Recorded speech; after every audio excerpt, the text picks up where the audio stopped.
అభిమన్యుడికి సహాయంగా వచ్చినటువంటి పాండవులు, ఇతర నాయకులు అందరూ కూడా సైంధవుడి దెబ్బకి లోపల ప్రవేశించడానికి వీలు లేకుండా పోయింది. అందువల్ల అభిమన్యుడు ఒక్కడే లోపల తీవ్రమైనటువంటి పోరాటం చేస్తూ ఉన్నాడు. ఎవరు ఎదురొస్తే వాళ్ళని కాస్త సంహరిస్తున్నాడు, లేదా పారిపోయేటట్టుగా చేస్తున్నాడు, మూర్ఛల్లో చేస్తున్నాడు. అంతే తప్ప ఎవ్వరు కూడా అభిమన్యుని మాత్రం ఏమీ చేయలేకపోతున్నారు.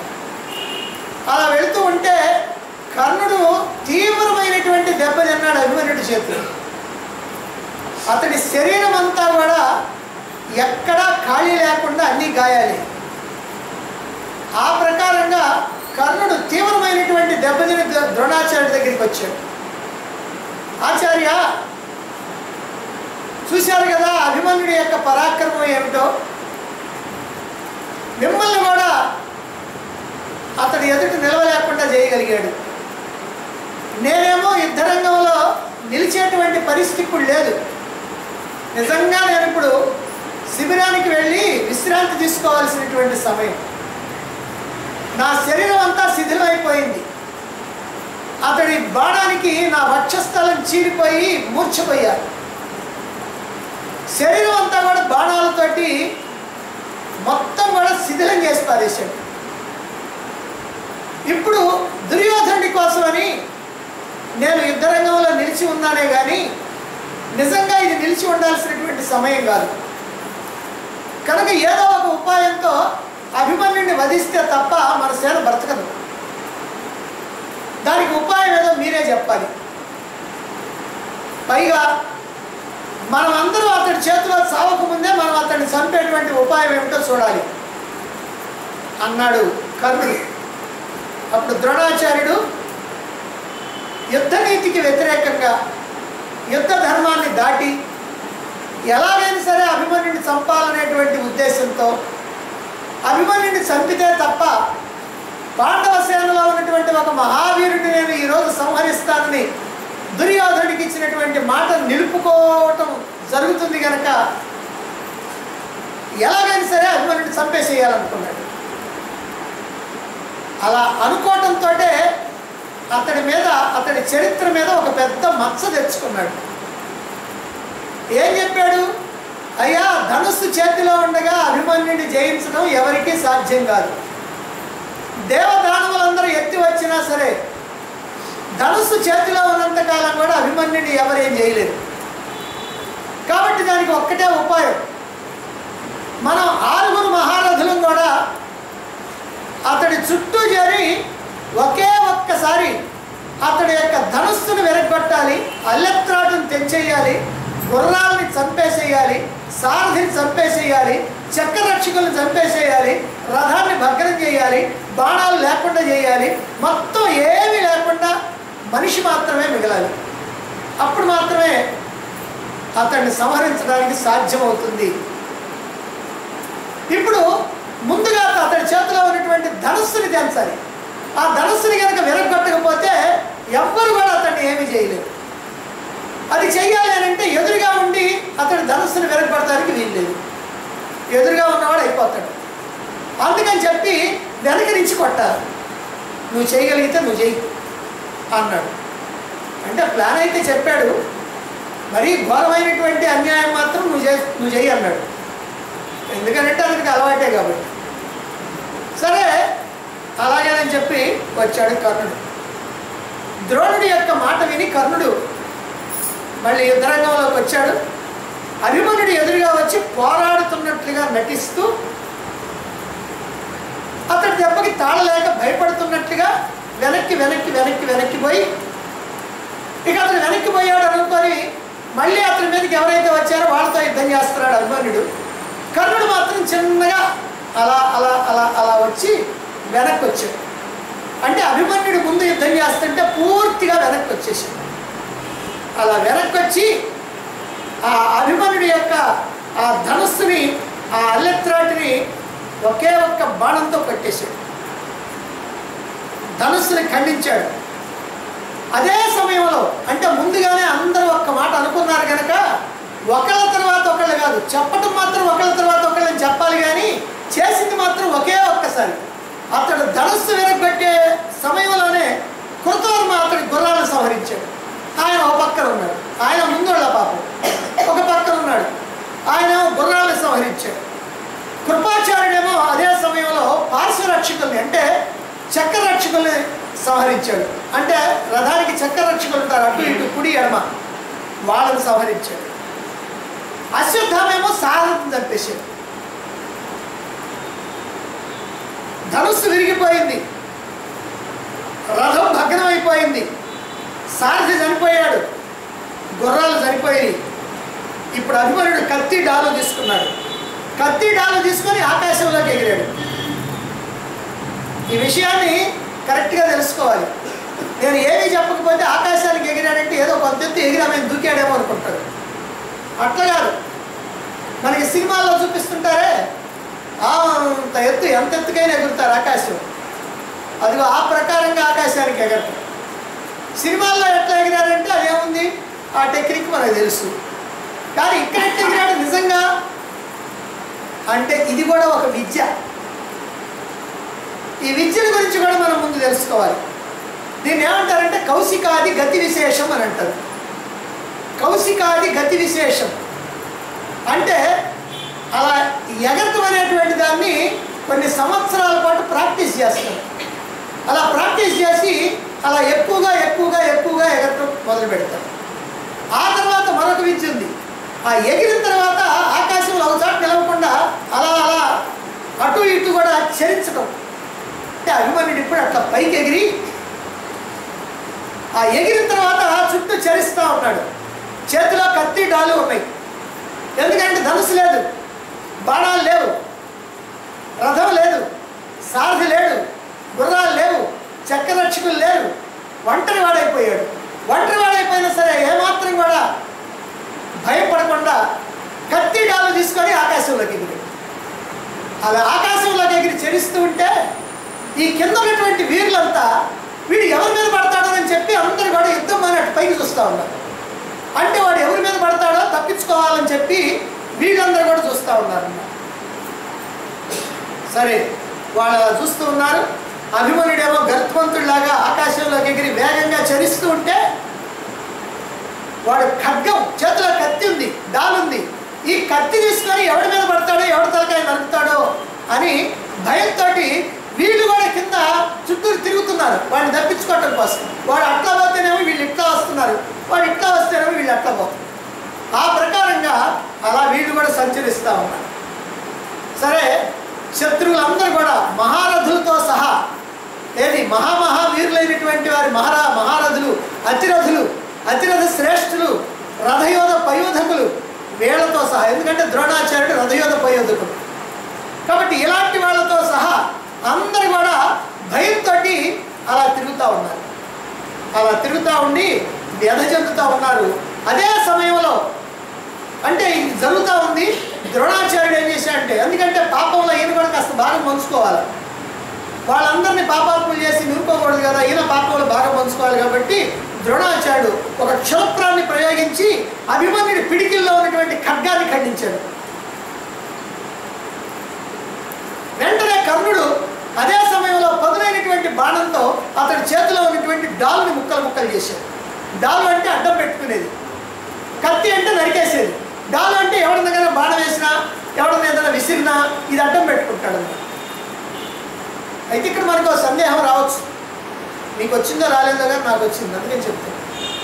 ఏమిటనంటే ద్రోణాచార్యుడు ఇక్కడి నుంచి బాణంతో బాణాన్ని వేసి ఖడ్గాన్ని కదా ఆయన తుంచింది, ఏమైంది ఖడ్గం మీద కాకుండా ఆయన మీద వేస్తే ఖడ్గం విరిగే బదులు ఆయన చచ్చిపోతాడుగా, అభిమన్యుడే చచ్చిపోతాడుగా, వేయచ్చుగా.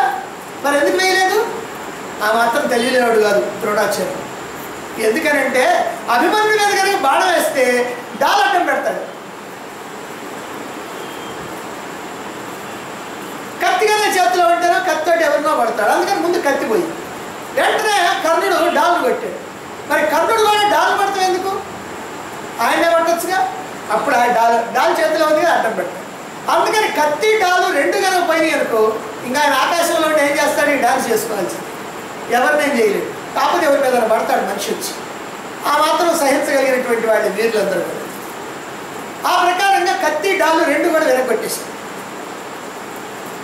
రెండు విరగొట్టేటప్పటికల్లా వెంటనే భూమి మీదకి దూకేశాడు అభిమన్యుడు. రథం భగ్రమై అక్కడ ఉంది కదా, అలా ఉండేటప్పటికీ ఆ రథం మీద ఉన్నటువంటి చక్రాయుధాన్ని తీసుకున్నాడు. ఇక్కడ కూడా కొంత తెలుసుకోవాలి. ఎందుకంటే మనకి ఏదో సినిమాలో చూపిస్తే అన్ని సినిమాల్లో ఇదే చూపిస్తారు. చక్రాయుధం అని అంటే వాళ్ళు అక్కడ ఏం చూపిస్తారంటే రథం యొక్క చక్రాన్ని తీసుకున్నాడు. రథ చక్రాన్ని ఓడబెరికి దాంతో యుద్ధం చేశాడు. కాదు, రథ చక్రం కాదు, చక్రాయుధమే ఒకటి ఉంది. ఈయనకు కూడా చక్రాయుధం ఉంది. గద, కత్తి, డాలు, చక్రాయుధం, బాణాలు, ధనుస్సు ఇవన్నీ కూడా రథంలో ఉంటాయి. ఇవన్నీ భగ్నమైపోయి అది ఒక్కటే మిగిలింది. అందుకని చక్రాయుధాన్ని తీసుకున్నాడు. అలా తీసుకొని దాన్ని పైకెత్తి ద్రోణుడి మీదకి దూకాడు. ఇప్పుడు అభిమన్యుడి యొక్క వస్త్రాలన్నీ ఎట్లున్నాయంటే ఎర్రగా ఉన్నాయి. ఎందుకనంటే రక్తంతో తడిసి ముద్దయిపోయి పూర్తిగా ఎర్రగా మారిపోయింది. ఇప్పుడు ఎట్లా ఉన్నాడు? చక్రాయుధాన్ని ధరించినటువంటి శ్రీకృష్ణుడిలాగా చుట్టూ ఉన్నటువంటి సేన మొత్తాన్ని కూడా భయంకరంగా భయపెడుతూ ఉన్నాడు. ఎందుకని అని అంటే అభిమన్యుడు అంటే ఏంటో ఉదయం నుంచి చూస్తున్నారు. ఇప్పుడు సాయంత్రం అవుతా ఉంది. ఉదయం నుంచి చూస్తున్నారు అతని బలపరాక్రమాలు ఏంటో. మళ్ళీ చక్రాయుధాన్ని పట్టుకున్నా అంటే మళ్ళీ ఏమవుతుందో, ఎవరికి ముడుద్దో అనేటువంటి భయం పట్టుకుంది. మరి ఇంత జరిగినప్పటికీ కూడా ఇంతమంది అతిరథులు ఒక్క పెట్టున అతని మీద పడ్డప్పటికీ అతనికి ఉన్నటువంటి ఆయుధాలని నాశనం చేసిన, రథాన్ని నాశనం చేసిన, సారథిని చంపిన, గుర్రాలను చంపిన, చక్రరక్షకులను చంపిన, ఏం చేసినా సరే చెక్కు చెదరినటువంటి ధైర్యంతో, సాహసంతో అభిమన్యుడు పరాక్రమంతో విజృంభిస్తున్నాడే కానీ ఏమాత్రం కూడా భయపడటం లేదు. జంకు బొంకు అనేటువంటిది ఎక్కడా కనిపించడంలా అభిమన్యుడు. ఇది అభిమన్యుడిని గమనించినటువంటి అక్కడ ఉన్నటువంటి వీరులందరికీ తెలిసినటువంటి విషయం.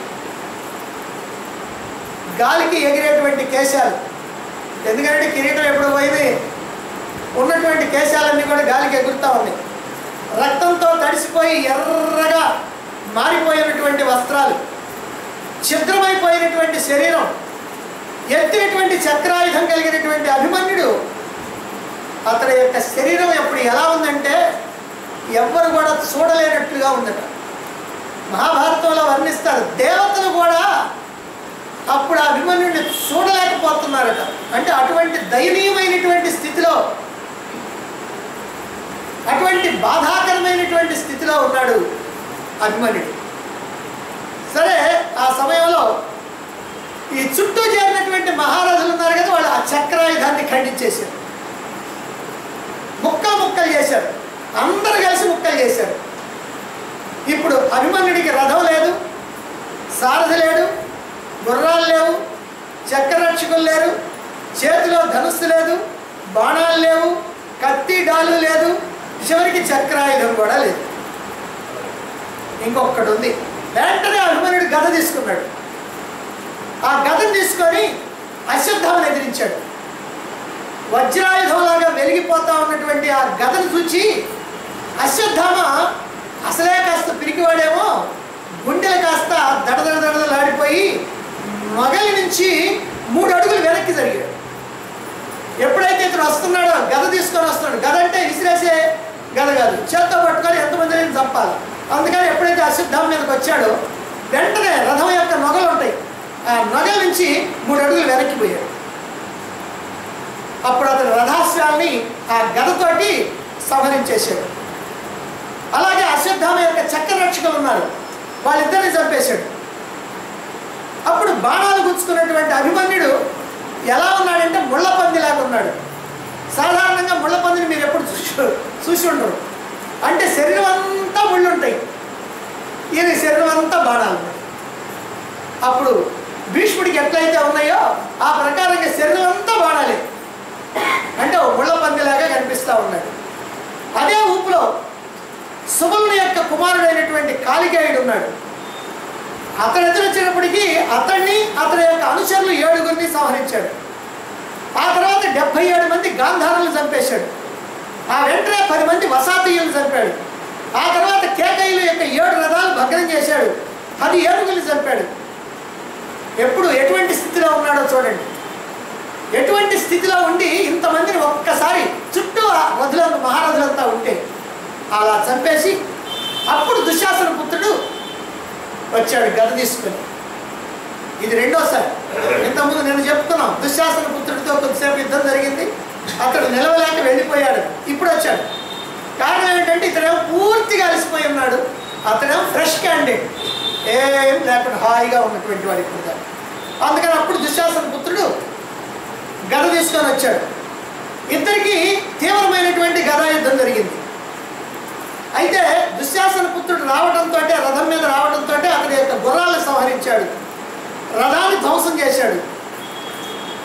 అప్పుడు దుశ్శాసన పుత్రుడు కూడా గదను పట్టుకున్నాడు. ఇద్దరి మధ్య కూడా తీవ్రమైనటువంటి గదా యుద్ధం జరిగింది.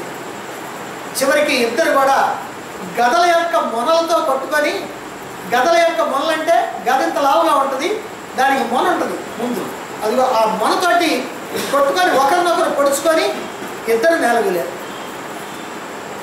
దుశ్శాసన పుత్రుడు కొద్దిగా ఇంకా ప్రాణం ఉంది, అభిమన్యుడికి కూడా ఉంది. ఆ దుశ్శాసన పుత్రుడు పైకి లేచాడు. అలా లేచి పైకి లేస్తున్నటువంటి అభిమన్యుడి శిరస్సు మీద గత్తో గట్టిగా కొట్టాడు. ఆ దెబ్బతో అభిమన్యుడు ప్రాణాలు వదిలేశాడు. అయితే ప్రాణాలు వదిలేసే ముందు తన గదతోటి ఆ దుశ్శాసన పుత్రుడి మీద కొట్టాడు. ఇతడు చనిపోయాడు. ఇద్దరు కూడా ఒక్కసారి చనిపోయారు. ఇద్దరు కూడా అట్లా పడిపోయారు. ఇద్దరు చనిపోయారు. దుశ్శాసన పుత్రుడు కూడా ప్రాణాలు వదలటంతో రణరంగం అంతా ఎలా ఉంది అని అంటే మహాభీభత్సంగా ఉంది. ఏనుగుల కుప్పలు, ఏనుగుల యొక్క శవాల కుప్పలు కొండల్లాగా ఉన్నాయి. గుర్రాలు సరిపోయి ఉన్నాయి. కాల్బలం అంతా సరిపోయారు. రధికులైనటువంటి వాళ్ళ యొక్క రథాలన్నీ భగ్నమై వేరు వేరు భాగాలన్నీ కూడా చెల్లా చెదరుగా పడి ఉన్నాయి. ఇక చనిపోయినటువంటి వాళ్ళ యొక్క చేతులు, కాళ్ళు, తలకాయలు, శరీరము ఇవన్నీ కూడా వేరు వేరు భాగాలు వేరువేరుగా అక్కడొకటి అక్కడొకటి అక్కడొకటి అక్కడొకటి అలా పడిపోయి ఉన్నాయి. వీళ్ళ రక్తం అంతా కూడా నదుల్లాగా ప్రవహిస్తూ ఉంది. చిన్న చిన్న నదులు కాలువల్లాగా ఎక్కడ పడితే అక్కడ ఇట్లా ప్రవహిస్తూ ఉంది. మొత్తం కౌరవ సేన మొత్తాన్ని కూడా చిందరవందర చేసి అందరూ కూడా తీవ్రంగా భయపడేటట్లుగా చేసి తీవ్రమైనటువంటి యుద్ధాన్ని చేసి అభిమన్యుడు చివరికి అతడు మరణించాడు. అతడు మరణించడాన్ని ఇక్కడ వ్యాసుడు వర్ణిస్తున్నాడు. ఏమనంటే అనేకులు కలిసి ఒక్కడిని చంపారు. ఆ యుద్ధరంగం అంతా కూడా ఎలా ఉన్నది అని అంటే పద్మాలతో నిండి ఉన్నటువంటి పెద్ద సరస్సు కనుక ఉంటే ఆ సరస్సులోకి మదపుటేనుకు దిగి పద్మాలతో సహా ఆ సరస్సు మొత్తాన్ని కూడా అల్లకల్లోలం చేస్తూ ఉంటే 50 మంది వేటగాళ్ళు, అడవి మనుషులు వేటగాళ్ళు వాళ్ళందరూ కూడా కలిసి ఆ మదపుటేనుగుని సంహరించారట. అదిగో దాంతో పోల్చాడు. ఎలా ఉంది అభిమన్యుడి యొక్క ఆ చిట్ట చివరి ఆ స్థితి అనేది. ఇక అది చూచి కౌరవ సేనల్లో అతిరథులు, మహారథులు, సామాన్య రథులు, అర్ధరథులు అందరూ కూడా ఎంతో ఆనందించారు. ఎందుకనంటే అభిమన్యుడు సరిపోయినందుకు, తానింత గొప్పగా చంపినందుకు కాదు, అభిమన్యుడు సరిపోయినందుకు ఎట్లానో గట్ల పోయాడు అమ్మయ్యా అని అనుకొని అందుకని అట్లా ఆనందించారు. అనేక సార్లు సింహనాదాలు చేస్తున్నారు, శంఖాలు వస్తున్నారు. వాళ్ళ ఆనందానికి హద్దు లేకుండా ఉంది. ఇక పాండవ పక్షంలో ఉన్నటువంటి వాళ్ళందరూ కూడా విషాదంలో మునిగిపోయారు, కన్నీరు గారుస్తున్నారు, మహావ్యధ చెందారు. ఆ సమయంలో చిత్రంగా అంతరిక్షంలో ఉన్నటువంటి ప్రాణులు, సామాన్యంగా ఇది మనకెప్పుడు తెలియదు కనుక మనం నమ్మం. కానీ అంతరిక్షంలో ఉన్నటువంటి ప్రాణులు అంటే ప్రాణులు సరిపోయినటువంటి ప్రాణులు అవ్యక్తంలో చాలామంది ఉంటారు. ఆ అవ్యక్తంలో ఉన్నటువంటి ప్రాణులు వాళ్ళందరూ కూడా పెద్ద శబ్దంతో ఇదిగో ఇలా అంటున్నారంట. ఏమనంటే ద్రోణుడు, కర్ణుడు మొదలైనటువంటి మహావీరులైనటువంటి వాళ్ళు 6 మహారథులు ఒక్కటై ఒంటరి వాణ్ణి చేసి అధర్మంగా అభిమన్యుడిని వదిలించారు. ఇది మాకు సమ్మతమైనటువంటి ధర్మం కాదు. ఇలా మాటలు వినిపించినాయి అందరికీ కూడా. సూర్యాస్తమయం అయింది. సూర్యాస్తమయం అయితే యుద్ధాన్ని ఆపాలి. అందుకని ఇరు సేనలు కూడా యుద్ధాన్ని ఆపేసి వాళ్ళ వాళ్ళ శిబిరాలకి వెళ్ళిపోయారు. పాండవ శిబిరం అంతా విషాదంలో మునిగిపోయింది. కౌరవులేమో ఆనందంగా ఉన్నారు. ఇక పాండవ సేనలో అందరు విషాదంగా ఉన్నారు, కానీ ధర్మరాజు యొక్క బాధ మాత్రం వర్ణించడానికి వీలు. ఎందుకనంటే ఈ పాపంలో ధర్మరాజు భాగం ఎక్కువగా ఉంది. అంటే ధర్మరాజే అభిమన్యుడిని ప్రోత్సహించి పంపించాడు. పంపించినటువంటి ఉద్దేశం మంచిదే. ఎందుకంటే అభిమన్యుడు తప్ప రెండో వాళ్ళు ఎవరు లేరు కాబట్టి అందుకని అభిమన్యుడే వ్యూహాన్ని ఛేదించాలి. అభిమన్యుడి వ్యూహాన్ని ఛేదిస్తే మనం అందరం ఇంతమంది వీరులు ఉన్నాం కాబట్టి వెంటనే రంగంలో ప్రవేశిస్తాం, యుద్ధ భూమిలోకి వచ్చేస్తాం, పద్మవ్యూహంలో ప్రవేశిస్తాం, అభిమన్యుడికి తోడుగా ఉంటాం. మనం అందరం కూడా అభిమన్యుని రక్షిస్తూ మనం కూడా యుద్ధం చేయొచ్చు. దాంతో కౌరవులందరూ కూడా దెబ్బతిరిగిపోతారు. ఎందుకంటే ఒక్క అభిమన్యుడు వచ్చి ఇంత చేస్తే మిగిలిన వేస్తే ఎంత చేస్తారు? ఆ ప్రకారంగా ధర్మరాజు ఆలోచించి పంపించాడు. కానీ చివరికి విధి విలాసం ఇలా జరిగింది. అందుకే చాలా బాధపడుతున్నాడు. పాండవ పక్షంలో ఉన్నటువంటి రధికులు చాలామంది, వాళ్ళకు కూడా నిద్ర పట్టడంలా ప్రతిరోజు ఎంతోమంది సరిపోతారు. ఆ పక్షంలో సరిపోతారు, ఈ పక్షంలో సరిపోతారు. కానీ అది అంత బాధాకరం కాదు. ఎందుకంటే యుద్ధరంగంలో ప్రవేశించినటువంటి వాడు చావటానికి సిద్ధమయ్యే వస్తాడు. చావు అనేటువంటి సహజం, చాలా సింపుల్గా చూసుకుంటారు వాడు. కానీ ఇక్కడ అభిమన్యుడి విషయం అది కాదు. ఎందుకనంటే వయసులో చిన్నవాడు. ఎంత చిన్నవాడంటే చాలా చిన్నవాడు. ఆ ఉప పాండవులు 5గురు, ఈ అభిమన్యుడు, వీళ్ళే అందరికంటే వయసు తక్కువవాడు. అంటే ఇంత చిన్నవాడు యుద్ధరంగంలోకి అసలు రాకూడదు. కానీ మహాపరాక్రమశాలి కనుక అతను యుద్ధరంగంలోకి వచ్చాడు. మరి అలా వచ్చినటువంటి వాడు ఎలా యుద్ధం చేశాడు? మధ్యలో ఎవరో ఒకరితో యుద్ధం చేస్తా పోతే అది ఒక రకంగా ఉండేది. కానీ ఎదురొచ్చినటువంటి వాడు ఎవ్వడు కూడా మిగలకుండా, ఒక్కడు కూడా విజయ దరహాసం అనేటువంటిది లేకుండా ప్రతి వాడిని సంహరించేశాడు, లేదా పారగొట్టాడు, వాడగొట్టేశాడు, లేదా దగ్నం చేశాడు, లేదా హృదయంలోకి బాణాలు గుచ్చేసి వాళ్ళని మూర్ఛలు చేశాడు. అంతే తప్ప ఒక్కడు కూడా మళ్ళీ తిరిగి విజయం సాధించాలి. దుర్యోధనుడు దెబ్బతిన్నాడు, దుశ్శాసనుడు దెబ్బతిన్నాడు, కొడుకులు దెబ్బతిన్నారు, కర్ణుడు దెబ్బతిన్నాడు, ద్రోణాచార్యుడు దెబ్బతిన్నాడు, కృపాచార్యుడు దెబ్బతిన్నాడు, శల్యుడు దెబ్బతిన్నాడు, శల్యుడు తమ్ముడు దెబ్బతిన్నాడు. ఈ రకంగా చూసుకుంటామంటే దెబ్బ తినకుండా ఉన్నటువంటి వాడు ఎవడు లేడు. ఇంతమందిని ఈ రకంగా వీర విహారం చేసి ఇంతమందిని సంహరించి ఇలా చివరికి అన్యాయంగా, అప్పుడు కూడా న్యాయంగా సరిపోతే అది వేరే, అన్యాయంగా 6గురు యోధులు కలిసి చంపడమే కాకుండా వెనక నుంచి బాణం వేసి చేతిలో ఉన్నటువంటి ధనస్సుని కొట్టి పక్కల నుంచి చక్రరక్షకులను చంపి ఈ ప్రకారంగా చేశారు కనుక, ఇంత అన్యాయంగా సంహరించారు కనుక ఒక చిన్న పిల్లవాడిని, ఇది అందరికీ కూడా హృదయ విదారకంగా ఉంది. అందుకని ఎవరు కూడా నిద్రపోవట్లా, అందరు విషాదంతో ఉన్నారు. ధర్మరాజేమో తీవ్రమైనటువంటి అలసడితో ఉన్నాడు. అందుకని అందరూ కూడా ధర్మరాజు సమీపానికి వచ్చి కూర్చున్నారు ఆ రాత్రి శిబిరాలు. ఇప్పుడు ధర్మరాజు అంటున్నాడు, అభిమన్యుడు మహాధానుష్కులైనటువంటి ద్రోణాచార్యుడు, కృపాచార్యుడు, అశ్వత్థామ, కృతవర్మ, శల్యుడు, దుర్యోధనుడు, దుశ్శాసనుడు, ఇలా అందరినీ కూడా జయించాడు. ద్రోణ సైన్యాన్ని అలవోకగా జయించి ఆ పద్మవ్యూహంలోకి ప్రవేశించాడు. ఎదురు వచ్చినటువంటి వీరులందరినీ జయిస్తున్నాడు, లేదా పారద్రోలుతున్నాడు, లేదా సంహరించేస్తున్నాడు. కానీ అతన్ని రక్షించడానికి మనం చేసినటువంటి ప్రయత్నం ఫలించాలి. ఈ సైంధవుడు అడ్డుపడ్డాడు. ఈరోజు ఈ సైంధవుడి కారణంగా మనం యుద్ధ భూమిలో ప్రవేశించలేకపోయాం, అతన్ని రక్షించలేకపోయాం. గోవుల మందలోకి సింహం ప్రవేశించినట్టుగా అభిమన్యుడు ఈ కౌరవ సేనలో ప్రవేశించి వీర విహారం చేస్తే చివరికి సాయంత్రానికి ఎలాగైనా ఇతన్ని సంహరించాలని చెప్పి ద్రోణాచార్యుడు లాంటి వాడు కూడా అన్యాయానికి దిగజారి అధర్మానికి దిగజారి యుద్ధ ధర్మాన్ని వదిలేసి, ఎందుకంటే సర్వసైన్యాధిపతి అయినటువంటి వాడు యుద్ధ ధర్మాన్ని నిర్ణయించేవాడు. ఆ పక్షంలో ఈ పక్షంలో సర్వసైన్యాధిపతి, ఆయన నాయకత్వంలో సైన్యాధిపతులు. అంటే మొదట్లో అయితే అక్కడ 7, ఇక్కడేమో 11 మంది. వీళ్ళందరూ కూర్చొని 18 మంది కూర్చొని యుద్ధ నియమాలను తయారు చేసుకుంటారు. వీళ్ళే యుద్ధ నియమాలను కనుక పాటించకపోతే, అంటే తయారు చేసుకున్న వాళ్ళే, చట్టాన్ని తయారు చేసిన వాళ్ళే చట్టాన్ని కనుక ఉల్లంఘిస్తే ఇంకా ఎవరు దీనికి న్యాయం చెప్పేటువంటి వాళ్ళు? ఈ ప్రకారంగా అన్యాయంగా సంహరించారు.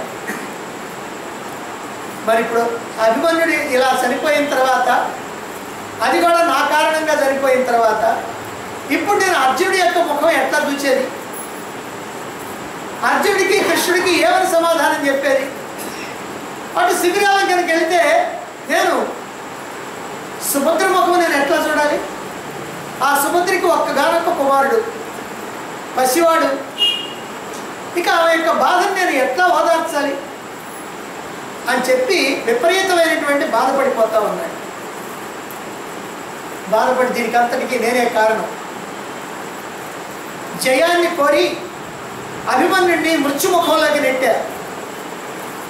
లోభం కలిగినటువంటి వాడు దోషాలను తెలుసుకోలేడు. లోభం కలిగినటువంటి వాడు దోషాలను తెలుసుకోడు. అంటే ఇప్పుడు రాజ్యలోభం,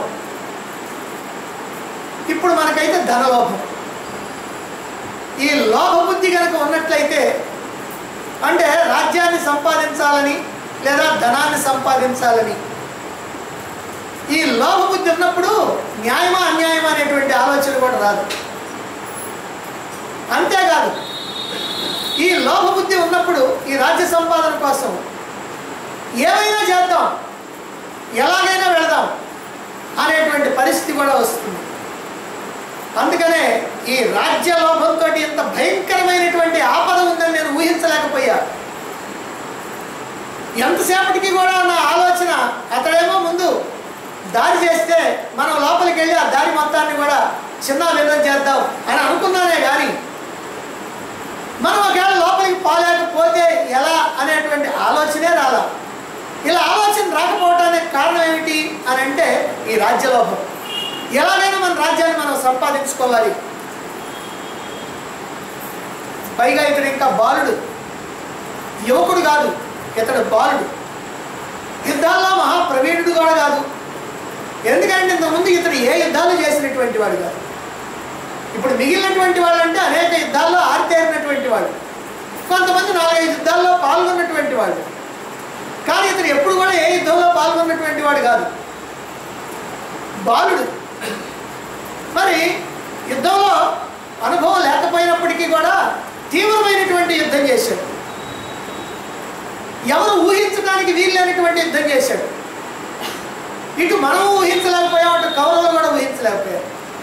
మరి అలాంటి యుద్ధం చేసి ఆ అభిమన్యుడు మన కోసం వేద విహారం చేస్తుంటే అతడి ప్రాణాలు రక్షించడం కోసం మనం ఏమీ చేయలేకపోయామే. ఈ సైంధవుడు అడ్డుపడటం వల్ల మనకి ఈ రోజున ఈ అపజయం కలిగిపోయింది. అతన్ని రక్షించలేనటువంటి నా జన్మ ఎందుకు? నేను కూడా యుద్ధరంగంలో సరిపోతే నాకు బాగుండేది. నేను బ్రతుకుంటాం కూడా నాకు ఆనందంగా లేదు. ఎందుకనంటే ఇటువంటి మహావీరుడైనటువంటి వాడిని పోగొట్టుకున్న తర్వాత, అభిమన్యుడిని పోగొట్టుకున్న తర్వాత నాకు ఈ జయం ఎందుకు, నాకు ఈ రాజ్యం ఎందుకు అని పరిపరి విధాల దుఃఖిస్తూ ఉన్నాడు. ఇలా దుఃఖిస్తూ దుఃఖిస్తూ విపరీతమైనటువంటి బాధలో ఉన్నాడు ధర్మరాజు. అంతటి బాధలో ఆ రాత్రి ఎట్లాగో గడిచిపోయింది. గడిచిపోయిందంటే ఇంకా కథ ఉంది. ఏమిటి కథ అంటే, ఇంకా కృష్ణార్జునులు రాలా. ఎందుకంటే దూరంలో సంక్షిప్తకులు యుద్ధం చేస్తున్నారు కాబట్టి వాళ్ళని పూర్తిగా సంహరించి సూర్యాస్తమయం అయిన దాకా అక్కడ ఉండి ఆ తర్వాత అక్కడి నుంచి రావడానికి ఆలస్యమైంది. ఆ కథ మళ్ళీ మనకి తర్వాత వస్తుంది. అయితే ఈ లోపల 13వ యుద్ధంలో ఈ కౌరవ సైన్యంలో పద్మవ్యూహంలో ప్రవేశించినటువంటి అభిమన్యుడిని 6 మహాయోధులైనటువంటి వాళ్ళు ఒక్కటై అన్యాయంగా సంహరించిన తర్వాత శిబిరంలో ధర్మరాజు శోక సంతప్త హృదయుడై తీవ్రంగా రోధిస్తూ ఉన్నాడు. అప్పుడు వ్యాస మహర్షి వచ్చాడు. అప్పుడు ధర్మరాజు దగ్గరికి వచ్చి ధర్మరాజు తగిన రీతిగా ఆయన్ని అర్చించి, ఓ మహర్షి, శత్రువులు అధర్మంగా ఈ అభిమన్యుడిని ఒక్కడి చేసి 6 మహాయోధులైనటువంటి వాళ్ళు అతన్ని సంహరించారు. అతడు బాలుడు, యుద్ధంలో తగినటువంటి సాధనాలు లేనటువంటి వాడు, ఇంతకుముందు యుద్ధాల్లో పాల్గొన్నటువంటి వాడు కాదు. అతన్ని నేనే వ్యూహంలో ప్రవేశించమని చెప్పి నేనే ప్రోత్సహించాను. మేమంతా సాయంగా వచ్చి రక్షిద్దామని అనుకున్నాం. కానీ సైన్యుడు అడ్డుపడటం వల్ల మా ప్రయత్నం ఫలించాల. మరి అయినప్పటికీ మేము సూర్యాస్తమయం అయ్యేదాకా ప్రయత్నం చేస్తూనే ఉన్నాం. నా మనస్సు అంతా కూడా అల్లకల్లోలం అయిపోయింది. అయ్యో, అభిమన్యుడిని పంపించాం లోపలికి, నేను ఏ ప్రకారంగా కూడా ఇచ్చినటువంటి మాటను నిలబెట్టుకోలేకపోయానే, లోపల ఏం జరుగుతుందో అదేం మనకి తెలియదు అనేటువంటి భావనతో రోజంతా కూడా నేను అల్లకల్లోలంగానే ఉన్నాను. మాటి మాటికి కూడా అభిమన్యుడి యొక్క ఈ మరణం నాకు గుర్తొస్తుంటే హృదయం అంతా కూడా కలిసివేస్తూ ఉంది. నాకు ఈ దుఃఖం ఆగటం లేదు ఓ మహర్షి అని తీవ్రమైనటువంటి దుఃఖంతో మాట్లాడాడు ధర్మరాజు. అప్పుడు వ్యాసుడు అంటున్నాడు, ఓ ధర్మనందన, నీ వంటి వాడు కష్టాలు వచ్చినప్పుడు మోహం చెందకూడదు. అభిమన్యుడు లోకోత్తరమైనటువంటి ధైర్య సాహసాలు ప్రదర్శించినటువంటి వాడు. అలా ప్రదర్శించి వీరమరణం చెందాడు. ఆ మరణం కూడా శత్రువులు అన్యాయంగా చంపడం వల్ల మరణించాడు. న్యాయంగా యుద్ధం జరగల, అన్యాయంగా చంపితే మరణించినటువంటి వాడు. ఇదంతా విధాత నిర్ణయం. దీన్ని ఎవరు కూడా ఆపలేరు. ఎందుకంటే విధాత ఏమైతే నిర్ణయించుకున్నాడో ఆ ప్రకారమే జరుగుతుంది, ఆ ప్రకారమే అందరికీ బుద్ధి పుడుతుంది, ఆ ప్రకారమే అందరూ చేస్తూ ఉంటారు. మృత్యు అనేటువంటిది దేవ దానవ గంధర్వాదులను కూడా హరిస్తుంది. మృత్యువుకి ఎవరో అతీతులు కాదు, ఎవరైనా సరే దానికి లొంగిపోవాల్సిందే అన్నాడు వ్యాసుడు. అయినప్పటికీ ఈ మాటలతో ధర్మరాజుకి శాంతి కలగల. మహాత్మా, ఈ వీరులంతా కూడా మహాపరాక్రమశాలురైనటువంటి వాళ్ళు. వీళ్ళందరూ కూడా మరణించారు చాలామంది. వీళ్ళకి మృతులు అనేటువంటి పేరు ఎందుకు వచ్చింది? అసలు మరణించినటువంటి వాళ్ళని మృతులని ఎందుకు అన్నారు? మరణం అనేటువంటిది అసలు ఎవరికి, దేనివల్ల అసలు మృత్యు అనేటువంటిది కలుగుతూ ఉంది? ఏ కారణం వల్ల మృత్యువు ప్రాణుల్ని హరిస్తూ ఉన్నది? ఈ విషయం కాస్త నాకు తెలియజేసి నాకు మనశ్శాంతి కలిగించవలసింది అని ప్రార్థించాడు. అప్పుడు వ్యాసుడు అంటున్నాడు, ఓ ధర్మనందన, పూర్వం అకంపునుడు అనేటువంటి ఆ రాజుకి, అంటే ఎప్పుడో కృతయుగంలో ఉన్నటువంటి వాడి కథ చెప్తున్నా నీకు. అకంపునుడు అనేటువంటి రాజుకి దేవర్షి అయినటువంటి నారదుడు పురాతనమైనటువంటి ఇతిహాసాన్ని వినిపించాడు. అకంపునుడు అనేటువంటి రాజుకి నారదుడు కథ వినిపించాడు. ఈ కథ కనుక నీవు విన్నట్లయితే నీకు ఈ మమకార బంధం వల్ల కలిగేటువంటి దుఃఖం నుంచి విముక్తి కలుగుతుంది. ఈ కథని ఎవరు విన్నప్పటికీ కూడా వాళ్ళకి మనసులో ఉన్నటువంటి బాధ తొలగిపోతుంది. ఓ నాయనా, కృతయుగంలో అకంపునుడు అనేటువంటి రాజు ఉన్నాడు. అతని యొక్క కుమారుడి పేరు హరి. అతడు చాలా సుందరాకారుడైనటువంటి వాడు, అందంగా ఉండేటువంటి వాడు, అస్త్రశస్త్ర విద్యల్లో ఆరితేరినటువంటి వాడు, మహాపరాక్రమశాలైనటువంటి వాడు, గొప్ప మేధావైనటువంటి వాడు. అతన్ని ఒక యుద్ధంలో శత్రువులు సంహరించారు. కుమారుడికి ఉత్తరక్రియలు చేసి ఆ రాజు రేయింబవళ్ళు కూడా కుమారుడిని తలుచుకుంటూ దుఃఖంలో మునిగిపోయాడు. అతనికి శాంతి సుఖం ఏమీ లేదు. అది తెలుసుకొని నారదుడు ఆయన దగ్గరికి వచ్చాడు. రాజు ఆయన్ని పూజించి, ఓ మహర్షి, దేవర్షి, బలిష్ఠుడైనటువంటి నా పుత్రుడు శత్రువుల చేతిలో హతమైపోయాడు. అసలు ఈ మృత్యు ఎవరు, దాని యొక్క బలం ఏమిటి అని అడిగాడు.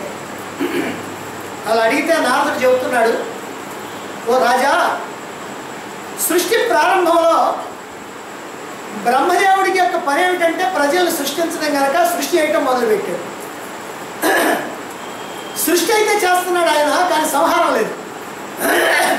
అందువల్ల ఏమైందనంటే పుట్టేవాళ్ళే కానీ పోయేవాళ్ళు లేరు కనుక భూమి అంతా కూడా ఈ జనులతోటి ప్రాణులతోటి పూర్తిగా నిండిపోయింది. ఎక్కడా చోట్లేదు. దాంతో బ్రహ్మ ఏమి చేయటమా అనుకున్నాడు. ఎందుకంటే మళ్ళీ సృష్టించాలంటే ఇక్కడ ఖాళీ కావాలి. ఏం చేయాలనుకుంటా ఆలోచిస్తూ ఉంటే ఆ మార్గం ఏమిటో దొరక్క ఆయనకు కోపం వచ్చింది. ఆ క్రోధం కారణంగా అతని యొక్క సర్వ ఇంద్రియాల నుంచి కూడా అగ్ని పుట్టింది. ఆ అగ్ని సమస్తమైనటువంటి జగత్తుని సంహారం చేస్తూ ఉంది, మొత్తం తగలబెట్టేస్తూ ఉంది. అప్పుడు పరమేశ్వరుడు దీన్ని చూసి సహించలేక బ్రహ్మదేవుడి దగ్గరికి వచ్చి ఆయన శరణు కోరాడు. నేను ఇదంతా సహించలేకపోతున్నాను. నీ యొక్క క్రోధం నుంచి పుట్టినటువంటి అగ్ని ఈ లోకాలన్నింటినీ కూడా దహించి వేస్తూ ఉంది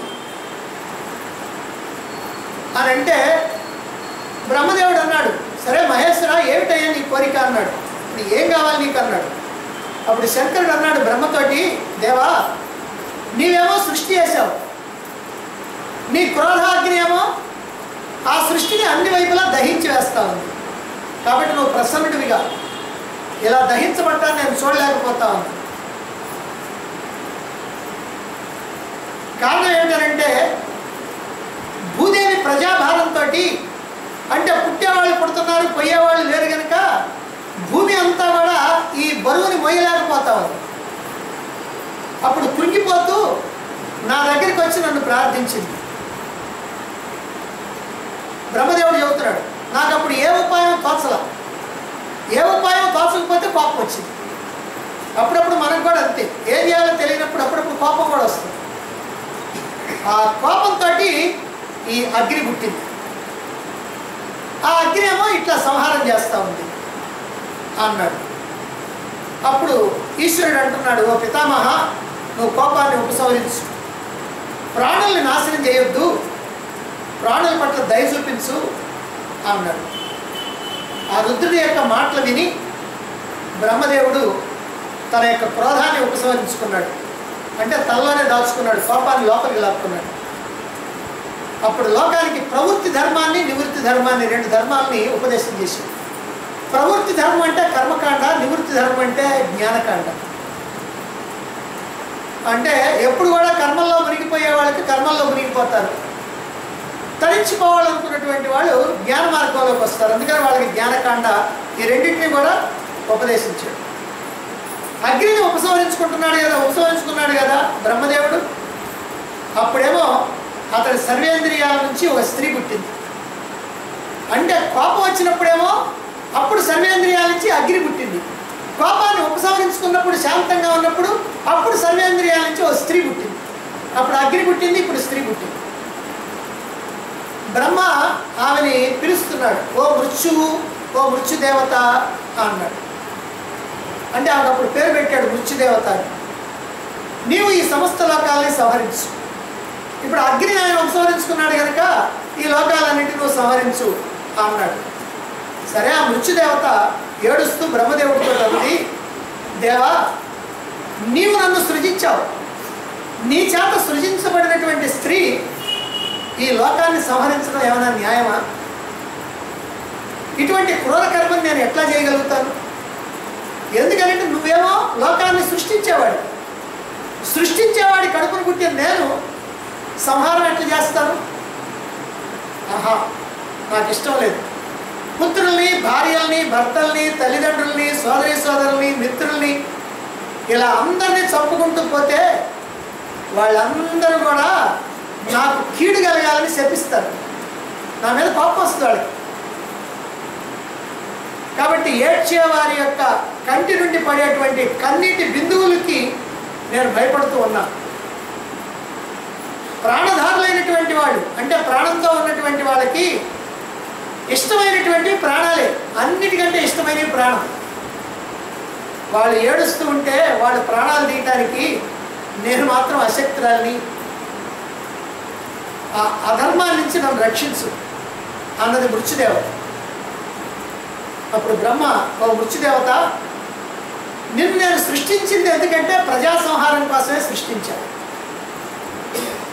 కానీ నువ్వేమో ఆ పని చేయనంటున్నావు.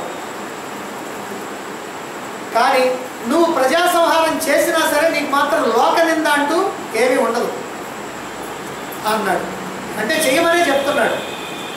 కానీ ఆ మృత్యుదేవత మాత్రం సంహారం చేయాలని అనుకోవటంలా ఆమె అక్కడి నుంచి బ్రహ్మదేవుడి కాస్త మౌనంగా ఉండేప్పటికి అక్కడి నుంచి వెళ్ళిపోయింది. ఎందుకంటే ఈమె ఎంతసేపు చెప్పినా ఆయన మాత్రం సంహారం చేయాల్సిందే అంటున్నాడు.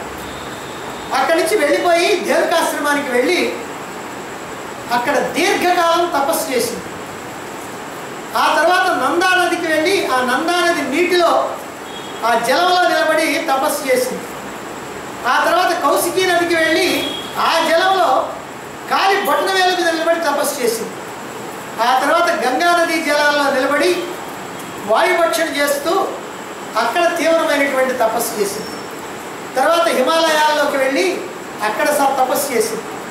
ఆ తర్వాత పుష్కర తీర్థాల్లో, గోకర్ణంలో, నైమిషారణ్యంలో, మలయ పర్వతం మీద ఇలా అన్నింటి చోట తపస్సే తపస్సు, తపస్సే తపస్సు, ఘోరమైనటువంటి తపస్సు అలా చేస్తూనే ఉంది. అప్పుడు బ్రహ్మదేవుడు మళ్ళీ ప్రత్యక్షమయ్యాడు. ఎందుకు నువ్వు ఈ తపస్సు చేస్తున్నావు అని అడిగాడు. అప్పుడు మృత్యుదేవత అంటున్నది, దేవా, ఆరోగ్యంగా ఉండి దుఃఖిస్తూ బాధపడుతూ ఉన్నటువంటి ప్రజల్ని నేను మాత్రం చంపలేను, అందుకే ఈ తపస్సులు అన్నది మృత్యుదేవత. అప్పుడు బ్రహ్మ అన్నాడు, ఓ మృత్యుదేవి, ప్రజల్ని సంహరించడం నీకు అధర్మం కాదు. పైగా నీకు లోకపాలకుడైనటువంటి యముడు, వ్యాధులు నీకు సహాయంగా ఉంది. అంటే యమధర్మరాజు, వ్యాధులు ఈ రెండు కూడా నీకు సహాయం చేస్తూ ఉంటారు. వాళ్ళు నీ కింద పనిచేస్తూ ఉంటారు, నీకేం పర్వాలేదు అన్నాడు. అప్పుడు మృత్యు అంటున్నది, తండ్రి, నీ ఆజ్ఞల్ని పాటిస్తాను. అయితే లోభము, క్రోధము, అసూయ, ఈర్ష్య, ద్రోహం, మోహం, లజ్జావిహీనత, ఒకరినొకరు పరుషంగా నిందించుకోవటం, ఈ దోషాలు దేహాన్ని ఛేదించుగాక. మళ్ళీ జాగ్రత్తగా వినండి, ఎందుకంటే ఇది చాలా ముఖ్యమైనటువంటి. లోభం అంటే పిసినారితనం, పిసిరిగొట్టుతనం, అంతా నాకే కావాలి, నేను మాత్రం ఏం వదలను అనేటువంటి లోభం. క్రోధం అంటే కోపం, ఇతరుల మీద బాగా కోపం రావటం. అసూయ, వాడు పచ్చగా ఉన్నాడు అని చూసి ఏడవటం. అలాగనే ద్రోహం, ఇతరులకి ద్రోహాన్ని తలపెట్టడం, అంటే వాళ్ళంటే నాశనం చేయాలనుకోవటం. మోహం, ఈ ప్రపంచమే సత్యం అనుకోవటం, ఇందులో ఉన్న వస్తువులను నిజం అనుకోవటం, దీనికోసమే తీవ్రమైనటువంటి ప్రయత్నాలు చేసి వాటిని సంపాదించుకోవటం, వీటి వల్ల నాకు ఆనందం వచ్చింది అనుకోవటం, ఇదంతా మోహం. లజ్జాహీనత అంటే సిగ్గు లేకుండా ఉంటాం, తప్పుడు పనులు చేసినప్పుడు కూడా సిగ్గుపడకుండా ఉండటం, ఒకరినొకరు పరుషంగా మాట్లాడుకోవడం. మాటే ఎప్పుడైనా సరే మాటే మంత్రం. మనం మాట్లాడేది పరుషంగా కనుకుంటే అవతల వాళ్ళు చాలా బాధపడతారు, అది కూడా మనకి పాప కారణం అవుతుంది. ఈ దోషాలన్నీ కూడా దేహాలను ఛేదించుగాక, అంటే వీటి కారణంగానే వాళ్ళు చెడిపోతారు. అప్పుడు బ్రహ్మదేవుడు అన్నాడు, అలాగే నీ కన్నీటి బిందువులు వ్యాధులై ఆయువు తీరినటువంటి వాళ్ళని చంపుతుంది. అంటే మృత్యుదేవత యొక్క కన్నీటి బిందువులే ఆయువు తీరినటువంటి వాళ్ళని చంపుతుంది. కాబట్టి భయపడకు. దురాచారులైనటువంటి వాళ్ళని, వాళ్ళ యొక్క అధర్మమే వాళ్ళని చంపుతుంది అని నారదుడు ఆ అకంపురుడు అనేటువంటి రాజుకి ఈ విషయాలన్నీ చెప్పి, ఓ రాజా, ఈ మృత్యువు ఆయువు తీరినటువంటి అంచె సమయంలో, అంటే కాల పరిపాకం వల్ల, అంటే ఆయువు తీరిపోయినటువంటి సమయంలో ప్రాణుల యొక్క ప్రాణాలు తీస్తుంది. వ్యాధులు కూడా ఈమె నుండే పుట్టినవి, అంటే మృత్యుదేవత నుంచే పుట్టినవి. ఆయువు తీరిన తర్వాత అన్ని ఇంద్రియాలు కూడా ప్రాణులతో పాటుగా పరలోకానికి వెళతాయి. మళ్ళీ ఈ లోకానికి ఆ ప్రాణులతో పాటుగానే వస్తాయి. ఇదే బ్రహ్మసూత్రాల్లో 3వ అధ్యాయంలో మనం తెలుసుకున్నాం. మొట్టమొదటి పాదం ప్రాణులు పోయేటప్పుడు ఊరికినే పోరు, ఇదిగో ఇవన్నీ తీసుకొనే పోతారు, సూక్ష్మభూతాలు తీసుకొని పోతారు అని అక్కడ చెప్పుకున్నాం. అలాగే ఈ లోకానికి వచ్చేటప్పుడు కూడా అవన్నీ తీసుకొనే వస్తారు, ఎందుకంటే వాటితోటే ఇక్కడ పని. ఇలా ప్రాణులు దేవలోకానికి వెళ్ళి అక్కడ దేవరూపంలో ఉంటారు. భోగానుభవం పూర్తయిపోయిన తర్వాత తిరిగి మళ్ళీ ఈ లోకానికి వస్తారు. కనుక ఓ రాజా, పుత్రుడి కోసం నువ్వు దుఃఖించవు. చనిపోయినటువంటి వాడు చనిపోయినట్టు కాదు, ఆ లోకానికి వెళ్తాడు, మళ్ళీ తిరిగి ఈ లోకానికి వస్తాడు. దేహం మారిపోతా ఉంది, అంతేగాని వాడు ఎక్కడికి పోలా అని. ఇప్పుడు నీ కొడుకు కూడా స్వర్గానికి వెళ్ళాడు, అక్కడ సుఖాలు భోగాలు అనుభవిస్తున్నాడు, అతనికి ఏ దుఃఖం లేదు. సమస్తమైనటువంటి ప్రాణులు కూడా తమంతట తామే మరణిస్తూ ఉంటాయి. మృత్యువు చేతిలో ఒక కర్ర పట్టుకొని మృత్యుదేవత ప్రాణుల్ని హింసించదు, చావు చావు చావు అని అదేం కొట్టదు. కాబట్టి శోకాన్ని విడిచిపెట్టు అన్నాడు. ఈ నారదుడికి అకంపనుడికి జరిగినటువంటి ఈ కథని వ్యాస మహర్షి ధర్మరాజుకి ఇప్పుడు వినిపించాడు. వినిపించి, ధర్మనందన, నారదుడు చెప్పినటువంటి ఈ ఇతిహాసాన్ని విని అకంపనుడు శోకరహితుడయ్యాడు. ఆయన కాస్త దుఃఖం పోయింది. ఆయన కొడుకు సావలేదు లేవయ్యా, అక్కడ ఉన్నాళ్లే, అన్ని భోగాలు అనిపిస్తున్నాడు, వాడికి ఏ దుఃఖం లేదు, మళ్ళీ ఇక్కడికి వస్తాడు అని చెప్పిన తర్వాత ఒక రకంగా అతనికి మనసు కాస్త కుదరపడ్డది. అందుకని ఇక్కడ ఫలశ్రుతిని చెప్తున్నారు. దాదాపుగా మహాభారతంలో ఫలశ్రుతి ఎక్కడో 1-2 చోట్లే ఉంటుంది. ఏమన్నారండి, దీనిని వినటం అంటే ఈ గాథని, ఇప్పుడు చెప్పినటువంటి మృత్యు యొక్క ఉత్పత్తి గాథని వినటం, వినిపించటం పుణ్యప్రదం, స్వర్గప్రదం. అంటే పుణ్యం వస్తుంది, స్వర్గానికి వెళతారు, ధనప్రాప్తికరం, ధనం వస్తుంది, ఆయువు వృద్ధికరం, ఆయువు వృద్ధి అవుతుంది అని ఈ ప్రకారంగా ఈ కథని విన్నందువల్ల కలిగేటువంటి ఫలశ్రుతిని కూడా చెప్పారు.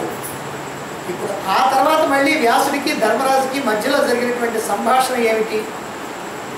ఈ సంభాషణే మనం చెప్పుకున్నాం. 16 మంది షోడశ రాజుల చరిత్ర వస్తుంది. ఆ చరిత్ర కూడా మరి చాలా టూకీగా చెప్పుకుందాం. ఎందుకనంటే 16 మంది రాజులు ఎవరంటే ఎవరికి తెలియదు. రాజుల పేర్లు చెప్పంటే చెబుతామేమో కానీ ఈ 16 మంది షోడశ రాజులు అనేటువంటి వాళ్ళకి. అందుకని ఒకసారి దాన్ని కూడా తెలుసుకోవడానికి ప్రయత్నం చేద్దాం. రేపు ఆ విషయాన్ని కూడా తెలుసుకుందాం.